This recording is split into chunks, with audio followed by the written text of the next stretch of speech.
We continue The Celtic Twilight, Fairy and Folklore by W.B. Yeats. A Teller of Tales.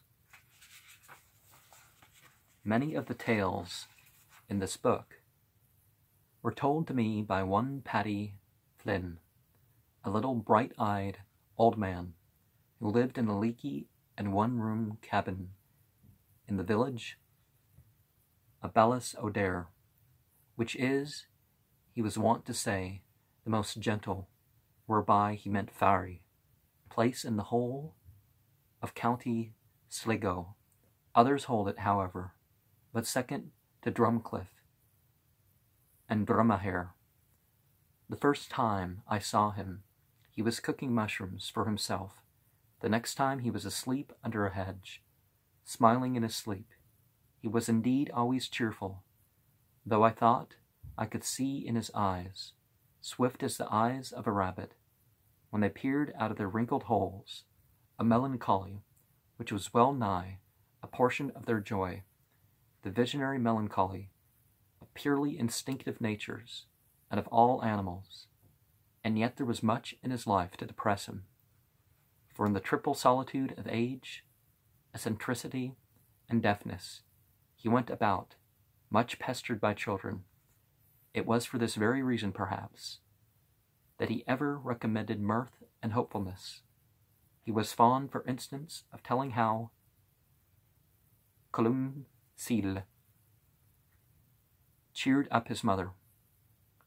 "How are you today, mother?" said the saint. "Worse," replied the mother. "May you be worse tomorrow," said the saint. The next day, Colum Cille came again, and exactly the same conversation took place. But the third day the mother said, "Better, thank God," and the saint replied, "May you be better tomorrow." He was fond, too, of telling how the judge smiles at the last day alike, when he rewards the good and condemns the loss to unceasing flames. He had many strange sights to keep him cheerful, or to make him sad. I asked him, had he ever seen the fairies, and he got the reply, "Am I not annoyed with them?" I asked, too, if he had seen the banshee. "I've seen it," he said, "down there by the water, battling the river with its hands.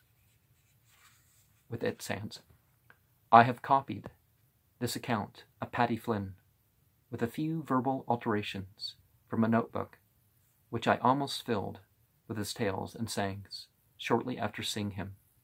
I look now at the notebook, regretfully, for the blank pages at the end will never be filled up. Paddy Flynn is dead.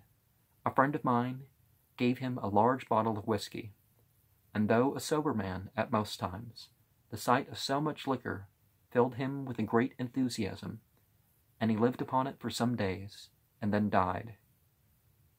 Probably hastened his death.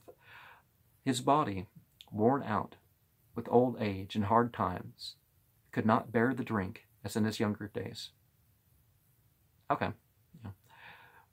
He was a great teller of tales, and unlike our common romancers, knew how to empty heaven, hell, and purgatory, fairyland and earth, to people his stories.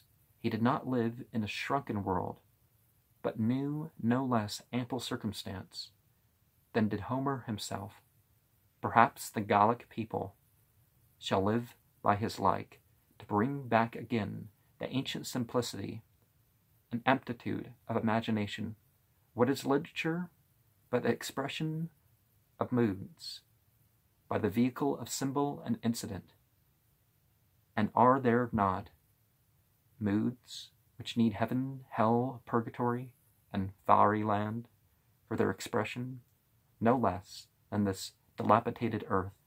Nay, are there not moods which shall find no expression unless there be men who dare to mix heaven, hell, purgatory, and fairyland together, or even to set the heads of beasts to the bodies of men, or to thrust the souls of men into the hearts of rocks?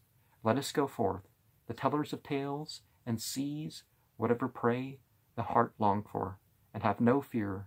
Everything exists, everything is true, and the earth is only a little dust under our feet. And, you know, the Irish literary revival, of course, W.B. Yeats, very strong figure in that movement. And it takes a lot of thinking sometimes to look at these things and try to figure out, okay, is this Celtic? Is this the Irish, Scottish culture of about 1,500 years ago that got overtaken by the Celts as they spread? Is this part of the Anglo-Saxon culture that followed that? The important thing, there's information to